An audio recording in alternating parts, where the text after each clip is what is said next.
we've got one more clip from that press conference. I asked Premier Smith, well, you can see what I say. I asked her about temporary foreign workers. Again, federal jurisdiction, but we do have some things that we can do here in the province. And she says some things are coming. So again, we're moving on issues that Doug Ford says, this is terrible. Okay, so what are you doing?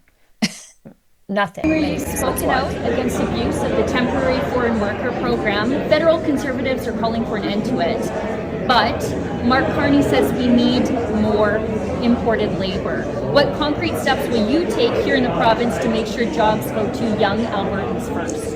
We'll be announcing some policies next week to address the very serious crisis of youth unemployment. Normally, youth unemployment, it's a few percentage points above the general unemployment rate. Right now, it's at 17%. It should be more around 11 or 12%. There's always reasons because kids are students and that sort of thing. There's also a reason why it's slightly higher, but it is massively higher. So we know that there has to be a connection between these things because we're hearing the stories of the kids who put out dozens of resumes and don't get a call back. And we're seeing Michelle Rempel do some great work where she is showing how fast food jobs, which used to be the very first place a kid would get their first job, are preferring to hire temporary foreign workers rather than hire locally. So it's out of balance.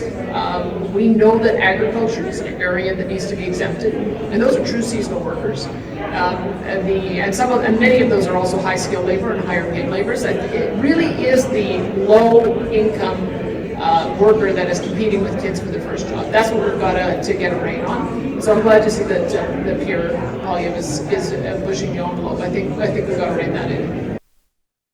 So she says she's got something coming this week. So she sees this issue. The Conservatives federally are calling for an end to the program. There are things that she can do provincially while we wait on a Pierre Poilievre government, maybe someday. Maybe it'll never happen. But in the meantime, there are things that the province can do other than complain. And she says she's got something coming this week. Your move, Doug Ford. Well, Doug Ford, as you mentioned, Sheila, previously said that he was taking steps to fast track and renew permits or fast track permanent residency for temporary foreign workers until the political backlash was so big that I think he had to walk that back within 24 hours. Maybe it was a little bit over, but it was very swift thereafter that he backpedaled heavy on that initial announcement because people were like, are you crazy? What are you doing to this province? I mean, already Ontario receives the vast majority of various newcomers, immigrants to Canada. The GTA, the small little sliver, is taking on the vast majority of temporary foreign workers, foreign students, immigrants, refugees, et cetera, right? Because they're divvied up into these small segments, but it's the larger umbrella of immigration that we don't even get fulsome factual numbers on because they try to break them up and make them look a little bit easier for the populace to digest by breaking them down into these subsects. And then there's, of course, all of the ones who were here and due for deportation or who are here on expired permits or visas, what have you, that the Canadian Border Services Agency is just lost. We just don't know where they are, up to maybe like 500,000 of them. And I would say that's probably a pretty conservative estimate if we don't know. So that's really concerning. But then, of course, Doug Ford keeps, saying, "Oh, I love immigration." Then I think it was about a month or two later, I don't get me wrong, I'm all for immigration, but we need to walk it back at least a little bit until we can build the infrastructure. So Doug Ford, you never really know which way he's going to go. Right. He'll go super progressive until the backlash is big enough, and then he'll kind of come back somewhere, try to seem like he's maybe conservative for about a day or a day and a half. Yeah. And then you'll be back to square one again with flip-flop Ford. Before we move ahead, again, this is not on the agenda, and I wish I had been more attuned to the agenda because I would have added this in advance. But as I said, I was busy. The Canadian Federation of Independent Business.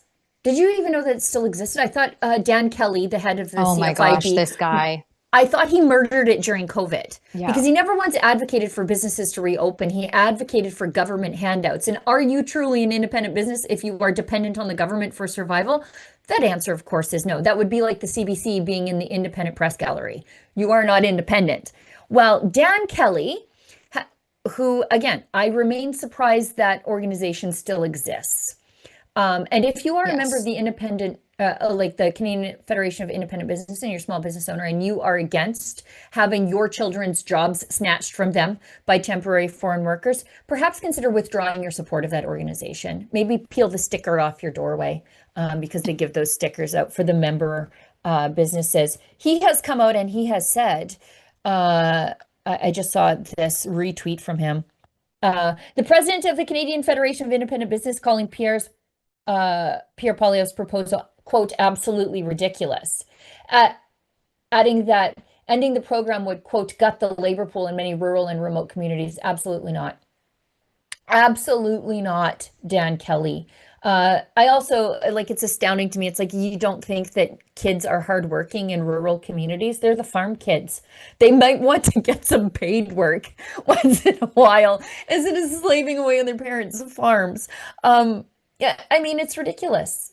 Well, he had posted, so that was about a week ago, but he had also posted ahead of that saying, like, I'm going to join, I believe it was CBC. I'm just pulling it up. He said, yeah, about to join CBC Radio in Calgary to discuss why many small business employers need and use the temporary foreign worker program. And he got ratioed so hard. I didn't even repost this response, but I said, oh, yes, the same guy that didn't speak up for small businesses throughout COVID lockdowns until it was too late. Like, we had lost sweeping numbers, astounding and unprecedented numbers of small businesses. And Dan Kelly was just back there like, when are we going to get the vaccines? Because I can't wait to line my kids up for their free ice cream and their jab. Yeah. And yeah, so he got don't let us ratioed do like so don't hard. let us do business. Let us get government handouts. That was the thing that he went and asked the government for. That's what he lobbied the government for. Not for these businesses to be allowed to do business, but to get money to be closed. Well, and then to reopen, to get money to install plexiglass barriers and, you know, those high-tech, science-based plexiglass barriers that actually hindered ventilation and airflow. And then, of course, so the businesses could have their little mask and sanitization stations at the front doors. He was advocating for funding so that they could implement these kind of nonsense, ridiculous, non-evidence-based implementations in the businesses, instead of saying like, hey, you might be infringing on the economical rights of businesses to stay open and their right to make a living. They should be allowed to do business. That's why they exist. If you're a member of the Canadian Federation of Independent Business, drop them a little line. Yes. And let them know what you think about Dan Kelly at the head of it. And I used to like Dan Kelly. I also used to like Jason Kenney, though. And so COVID showed me a lot about certain people. A lot of people I like more, and a lot of people I like a lot less. Dan Kelly is one of them. And I don't think that he is an advocate for independent businesses at all. At the moment, he seems to be a lobbyist for slave labor. Right? They knew for 4 years that this program was facilitating essentially slave labor, and they all sat on their hands. Like, it's okay. We'll just go along to get along. That seems to be the Canadian way. We have this post from Dan Kelly in, you know, the height, not even the height really, but the lingering. This is February of 2022. So the truckers are in Ottawa. They're protesting the government's actions. They're protesting these rolling and continued and kind of like seemingly never ending restrictions. And here's the president of the CFIB, the Canadian Federation of Independent Business, Dan Kelly, saying, good news. Yay. Good news, small biz owners. Deputy Prime Minister, which she was at the time, Chrystia Freeland, responded to their request to extend temporary expanded access to the local lockdown program. Yeah. This allows any business facing 50% capacity restrictions, like that in and of itself is devastating to a small business, right, to more easily access wage and rent support until March the 12th. Like instead of saying, hey, let's lift these nonsense, ridiculous capacity restrictions, they were saying like, oh no, we just need more funding so that we can continue to implement it. Please, dear government, just lock us down again. Yeah, and like this totally negates an entire part of economic theory. What do we have now? Out of control immigration because of government spending during COVID on programs just like this. And what's going to happen? Tax hikes on small businesses. And then what? Dan Kelly's going to be like, we can't have these tax hikes on small businesses. Well, Dan, the chickens have come home to roost. You can't ask for money with one hand without the other hand being the hand that needs to repay it. There is only one taxpayer. And now the rest of us are dealing with inflation because Dan didn't just say, let's reopen these businesses. Thank you very much. This is crazy. Yeah. And just that inability to reflect on your grotesque ineptitude and failures as the president. And then, you know, I'm sure we can find proofs where he's speaking about inflation and how it's plaguing and damning small business owners. And yet those very things that Dan Kelly was out there advocating for are a direct result of what he was advocating. The lack of introspection of these people drives me absolutely insane. Do you know who I miss? When I first fell in love with the CFIB, Catherine Swift was in charge of the CFIB. I didn't know that. She was a delight. That's why most people like this CFIB, because they remember Catherine, and she would hammer the government, both governments, anytime that they decided to do things that would hinder your ability to operate as an independent business. And that would include ridiculous spending that would cause inflation, which causes business tax hikes. She was out there fighting for like the actual small business, the owner-operator welder, the owner-operator trucker, farmers who have incorporated for business purposes. Like that's who like the mom and pop coffee shop, franchisees who didn't hire temporary foreign workers. She was out there doing that. And then who's burning down that reputation? Dan Kelly. Thanks, Dan. Good job, Dan. Thanks, Dan. Thanks, Dan. And meanwhile, we have the Minister of Immigration, the Shadow Minister, I should say, Michelle Rempel Garner, who took 2X just on the temporary foreign worker program topic. She took 2X and says here, day 14 of posting, this is jobwatch.com Canada, /jobs data, which is basically the LMIA, the labor market impact assessment that's required. Businesses are required to complete and have approved before they can hire temporary foreign workers, which is like the root of all of the fraud, mismanagement, and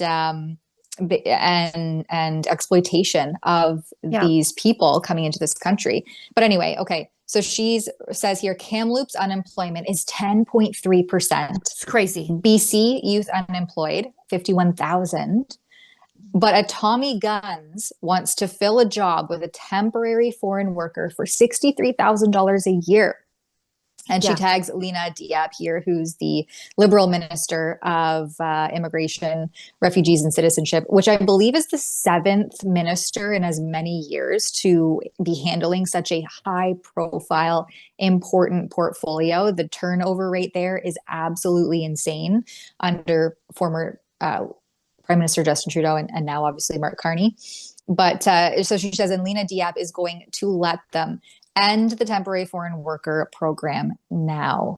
And so there's a little graphic there, which is really fun. But so every day, Michelle is posting these absolutely insane. And honestly, you could make a full-time job out of just taking data and postings from that website and featuring them. It's crazy. Her work ended up on the front page of the National Post over the weekend. Just all of her postings, because when it's not like a one of. Like I'm sure she goes to that page and she's like, which one of hundreds am I going to deal with today, or thousands am I going to deal with today? And you know, we don't need temporary foreign workers at all. But I mean, let's pretend one day that it is hindering, our economy is hindered by overemployment. I'll take some Americans, thank you very much. Right. You know, like, you know what I mean? Like if we need skilled labor, say we got a little bit of a brain drain in the oil. Let's say the oil patch is booming. I wouldn't mind bringing in some North Dakotans, thank you very much, who are skilled in these things. But this isn't a skilled labor issue. This is jobs that Canadian kids should be doing, and they're just not. Still on this topic, David Coletto, he's over at Abacus Data. Um, he's kind of got some liberal tendencies, but just get through that, because he says Poilievre's proposal to eliminate the temporary foreign worker program has traction with over 44% of Canadians. Then there's 30% oppose, and many are undecided. Those undecideds need to talk to some young people who are trying to get some jobs. But 44%, that's probably across all parties. That's not just Conservative Party supporters, right? You might have the CFIB conservative types, the big government lobbyist type of conservatives. But look, strongly support, somewhat support. Neither. I think those neithers could be easily convinced. Likewise with the don't knows, considering that this announcement was just last week. Yeah, and there's a large part of this also that isn't being talked about, I think, enough, which is, and I mentioned it a little bit in a report that I did about a week and a half ago, exposing the temporary foreign worker program as the liberal scandal of exploitation and fraud that it is. And they've known this, by the way, since at least 2021. And I'm just trying to look at it here. So you can hire a temporary foreign worker without an LMIA. They're called IMPs. And it's like this international mobility program. And so I'm gonna be looking a little bit further into this, but it's another stream how you can get essentially temporary foreign workers into this country without that labor market impact assessment. And I revealed in that previous report that the IMP numbers, the International Mobility Program numbers, are conveniently missing from a lot of the data and the memos and the reports that are coming out from the government, because so many people are focused specifically on the temporary foreign worker program. And so there's a lot of different things happening all at once. And I think that the temporary foreign worker program, don't get me wrong, deserves a ton of scrutiny and needs to be addressed. And as Michelle Rumble-Garner says, perhaps canceled completely, or at least reined back in with some proper checks and balances put in place, like what we used to have historically, pre-Trudeau kind of reign of terror, 2015 and onward. But this international mobility program, I think, deserves equal scrutiny to see what exactly is happening here and what the real and true numbers are. Because if we're not actually capturing how many temporary foreign workers are here, because there's multiple streams of avenues they can take to get here, then that is highly concerning in and of itself. Yeah, and what can you do as a Canadian to sort of not be a part of this horrible system of slavery, exploitation, and then driving down the wages for Canadian workers? Do your best to check to see if you're patronizing a business that uses temporary foreign workers. Mm-hmm. As Dave Shrigley points out, Boston Pizza is a recidivist offender. Now, those are franchisees. But line cook in high-level Alberta, give me a break. Give me an absolute break that you can't get a line cook in high level. Restaurant manager in Richmond, food service supervisor in Corner Brook, Newfoundland. Cranbrook, BC needs a kitchen supervisor. Saskatoon needs a restaurant manager, operations manager in Collingwood. Food service supervisor in Meadow Lake, cook in Canmore. Give me a break. You can't find a cook in Canmore. Give me a break. Give me a break. You can't find a restaurant manager for $36 an hour. Yeah. In Kincardine, Ontario, Banff needs a cook. Athabasca, Alberta, $21 an hour. Yeah, this is ridiculous. And I also have real concerns that we are going to have a generation of people with no job skills. And so what happens when we send all the temporary foreign workers home? From my lips to God's ears, it happens. But we will have a generation of people who never had their first job. And Yeah. then what? Think about the economic fallout of that to our economy, that we have an entire generation of people who don't know how to work. Yeah. It's bad. Exactly. These aren't glamorous jobs. These are the youth's way to have a sounding board into the job market, to get experience, to work the crappy jobs that, give you insight and people skills and resilience to enter into a workforce where it's not always going to be glamorous and corporate and fun and enjoyable. But you have to start somewhere. I think I've said it multiple times on the stream before. My first job I was a cashier at Dollarama. I worked at a bingo hall. I was pushing the coffee cart at a bingo hall before the non-smoking bans came to the bingo. I smelled like an ashtray at 14 coming home every night. But I knew, first of all, I didn't grow up with very much money, so I didn't like asking my mom for stuff. So I thought I can do this myself. I think I have that work ethic still now, or at least I think I do, and I'm trying to pass it along to my kids. But even just the idea that you need to show up at a certain time, looking a certain way, and ready to go when the clock strikes 9 or 5 or whatever, that's a skill. And kids don't know it. I'm worried. Yeah, and working cashier at the dollar store, you're coming into contact with some questionable people, and gives you the life skills and the people skills to be able to navigate those situations as you develop and become more familiar with the work environment. So yeah, again, these aren't glamorous jobs, but they're jobs that used to give youth experience and some much needed grit, and that's being forfeited from under their feet by this undercutting of a slave labor class who are being exploited by the government's own programs for profit, by the people higher up doing all the handling. And of course, Mark Carney has said that, no, I speak to small businesses all across the country, and we need more temporary foreign workers. And so he's obviously having a lot of conversations with his Brookfield bros, and they benefit and profit off of cheap foreign labor. So of course, they're going to want to see that continue. Listen up, Calgary. Our Rebel News 10th birthday bash is almost here, and we want you there. But early bird ticket sales end this Monday night at midnight. After that, prices go up, no exceptions. So lock in your spot now for an unforgettable night of fun, food, free speech, and music. And don't worry, Toronto, we didn't forget about you. We've got a birthday bash coming your way in October. Head on over to happybirthdayrebel.com. Grab your tickets today before the deadline passes you by.